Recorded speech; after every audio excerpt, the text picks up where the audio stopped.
Well, Canadians are growing increasingly aware of the negative effects of a tick bite and what could ultimately lead to Lyme disease. Yet very few know just how dangerous these deer ticks can be. Then a LaSalle woman who knows best, she traveled great distances and at great cost to seek treatment for this debilitating disorder. Now, our Rich Garten caught up with her, and this is an update of sorts, Rich. Yeah, Jim, I met Monique Hechet back in 2016, and at the time she was about to embark on a very intense and invasive treatment for Lyme disease. She traveled all the way to Florida and was about to pay an out-of-pocket cost more than many would spend on a house. Today, Hechet is preparing for the next big challenge in her life. One foot in front of the other. I don't think about anything else. Not a single step Monique Hechet takes for granted after 3 long, hard years fighting Lyme disease. I'm kicking its butt. A short time ago, the outlook wasn't good. I know this will help and cure. It's a chance that I'm willing to do to make sure that I live to be with my kids. Here she is in 2016 after her first treatment at the Spinagle Clinic in Florida. Dr. Spinagle and his staff, they saved my life. Like, literally saved my life.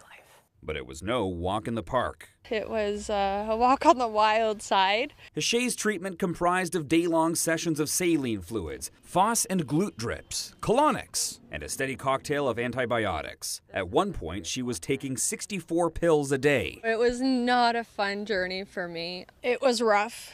It took a big toll on my body, a huge toll. As the treatment took hold, so did the side effects. Hechet suffered daily herxing seizures. Caught on camera by her sister as she stood by, unable to help. The 37-year-old mother of 2 was weak. She could hardly walk. I stopped breathing a few times. Could barely talk. I see you all soon. But not a day goes by where Hechet regrets her decision to seek treatment outside of Canada. That was one journey I never expected in my life I would have to go through. If I would have stayed here, I probably wouldn't be here today. She left because the Canadian government doesn't recognize her condition. Her positive test result came from a clinic in the United States, so she's not covered by OHIP and has paid more than $200,000 to fight the disease. I am still fighting for the cause to get the government to recognize that chronic Lyme is out there and that there's a lot of people that are suffering that can't afford treatments, that can't afford everything that needs to be done. When she returned home, Hechet saw a naturopath. All worth it, she says, because today the IVs are out. She's pill-free, her cane is gone, her Lyme is at bay. Not only are you walking around just fine, but I am running.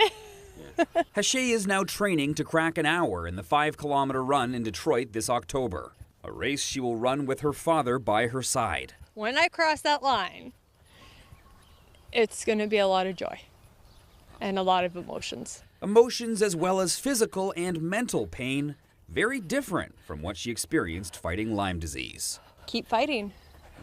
Us warriors, Lyme warriors, we don't give up. it's pretty clear to me. We're fighters.